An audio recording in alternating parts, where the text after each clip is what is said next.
You know what's new, smells of burnt rubber, and is really, really hot? Drag racing. It's the bomb.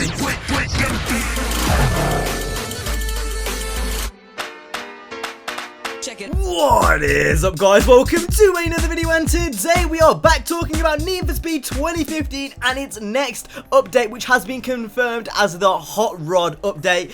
And oh my lordy lord, it looks really interesting. And you know, without further ado, let's go ahead and talk about the update itself. So this controversial update brings a lot of new features. So that includes the manual transmission, which is coming to console on March the 3rd. Everything you hear in this update is coming March the 3rd, which is Thursday.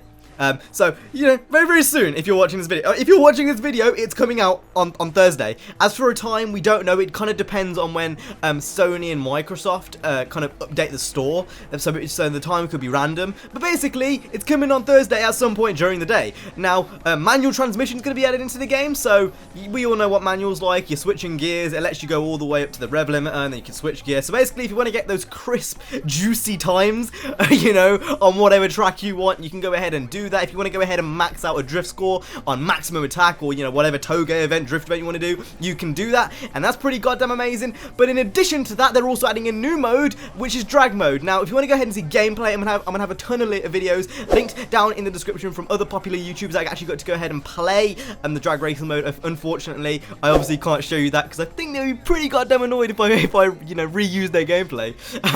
But you know, I'll have that link down below. A drag racing mode's come. It seems like it's very similar to Pro Street. However, instead of, you know, moving lane to lane like Most Wanted, it's literally like Pro Street where you can move freely. So it hasn't really got the same lane to lane aspect where it was like in Most Wanted or Underground. It's more following kind of the Pro Street scheme of things. So you try to get a good burnout, and then once you've got a good burnout, you try to get the revs to like the perfect line, and then you go. And basically, if you get the burnout and if you get the revving like perfect, you get an extra launch, and it basically just helps you in the long term, basically. So overall, you know, pretty standard. Drag racer mode, it's gonna be really cool. They're gonna add 5 drag races, which again, the full article will be linked down in the description as well if you want to go ahead and look through the full list. As well as that, there's also gonna be new cars added into the game. 2 brand new hot rods. Now, honestly, I was kind of a bit confused when they said hot rods. I'm not particularly interested in hot rods, and that's just my personal preference. Like, I'm just not really into it. But there's one hot rod which really, really got my attention, and oh my, yeah, you'll see in a minute. Okay, so there's one hot rod which is a 1932 hot rod. I don't know really what the specifics are, to be honest. It's just a Ford 1932. If you want to go ahead and look at it, you know, it's down in the description. All the gameplay and shit, I'll have it down below. But the one that got my attention was the Beck's Custom F132. Holy fuck! What the hell is this? What is this? It's like an F1 thing? I don't really know. It just looks sick, and looking from the gameplay, it looks to be like a really OP car which could take down the Porsche RSR, which is insane. It's the one, like, I honestly didn't think a hot rod was gonna get my attention, but fuck my life, this thing is ridiculous, like insane, like ridiculously insane. So, that's pretty cool. And then on top of this, the 5-car limit's gone. Now, at the start of the game, the 5-car limit honestly wasn't an issue. This was only an issue to me around January time, December time, when I literally did everything at the game at that point. There was nothing else for me to do besides get all the collectibles, which it doesn't really interest me, to be honest. But basically, that's when it kind of became an issue for me. I had all the cars I wanted, and I kind of struggled for car space. So what they've gone ahead and done is they've upped the car space to 10. So, essentially, if you want to go ahead and get another car, you can send a current car you have to a warehouse, and it kind of hides it essentially. But then if you want to go ahead and bring it back into your garage, a few clicks, and you know, you can do that as well.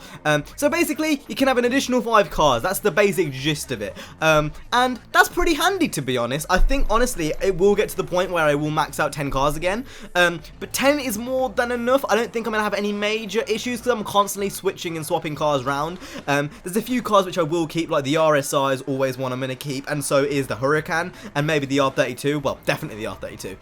So there's 3 cars I'm definitely going to keep, and then obviously when you only have the 5 car limit, that only leaves you 2 more slots. To have 7 more slots, it's really, really handy, especially when you're making videos and stuff on it. So the warehouse, you know, adding those extra car slots is very, very important. As well as that, they're also making some wrap editor improvements. You can now actually type in a word or a phrase, and it will come up in text, instead of you individually getting each letter, making sure it's the right size, etc, etc. You can basically just get a whole word and slap it on the side of the car easily through, you know, the PS4 menu system and the Xbox menu systems, which again is really, really cool. They've also added in some kind of coordinate system as well, so you can go ahead and see that too. Again, the links to the gameplay will be down in the description below. And then finally, they also have added 3 more achievements and general bug fixes. Now, I'm assuming all of this is going to be available on PC on launch, and that's basically it. I hope you guys, you know, enjoyed this video, this informative video. If you did, hit like, subscribe, let me know what you think of this update down in the comment section down below.